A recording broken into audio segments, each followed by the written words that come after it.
Real Time is a short story by Amit Chaudhuri published in 2002. Mr. and Mrs. Mitra are traveling by car with their driver, Abdul, to attend a ceremony remembering a distant relative of his wife, Anjali, who died by suicide. The story is narrated in the third person by an unnamed narrator and centers around the clash between tradition and modernity.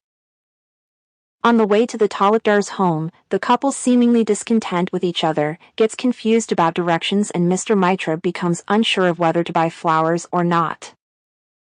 This confusion hints at the deeper uncertainty and dissatisfaction engulfing Mr. Mitra regarding the approaching Shraddh ritual, which is a Hindu ceremony for honoring the departed souls.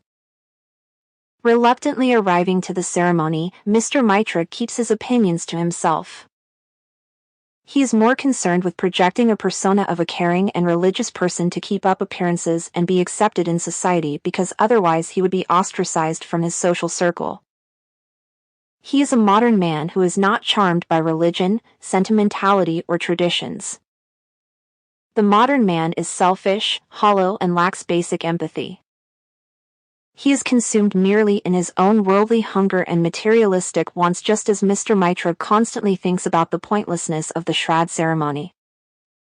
Lacks sympathetic show of emotions towards Anjali and her bereaving family, and constantly thinks about food. After arriving late to the ceremony, he goes straight towards the buffet table, and after leaving early, he remarks that he is ravenous. The physical hunger, bodily matters, and food consumption is ironic with its juxtaposition to a ceremony for remembering an individual who committed suicide. The ceremony is attended by people who barely knew Anjali or who barely knew how to feel towards Anjali due to the taboo nature of suicide in South Asian communities. Moreover, the dead is only remembered for her academic achievements and her parents' name in society.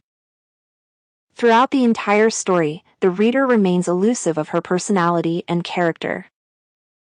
It is only hinted that she did not have any children, which may have been a contributing factor towards suicide.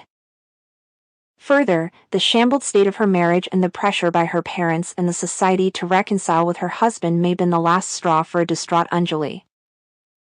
Suicide may have been the only female agency that Anjali could exercise in a suppressive and conservative society.